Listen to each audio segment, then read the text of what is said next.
আগে কথাগুলো শুনেন, তারপরে আমি কিছু বলতেছি। নিতে আসতেন, কাল লাশ নিতে আসতেন। আমার হাজবেন্ডের উনি কোথায় থাকতো?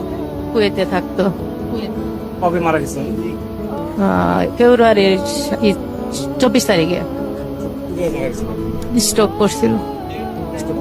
জি। তো 1 বছর। 1 বছর।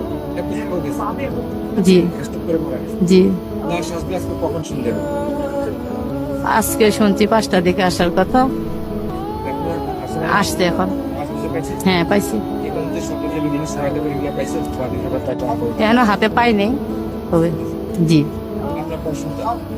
সন্তান। মানুষের জীবন এরকমও হয়। উফ, ভিডিওটা দেখে চোখের পানি ধরে রাখতে পারতেছেন, ভিতরটা একবার জ্বলে যাইতেছে।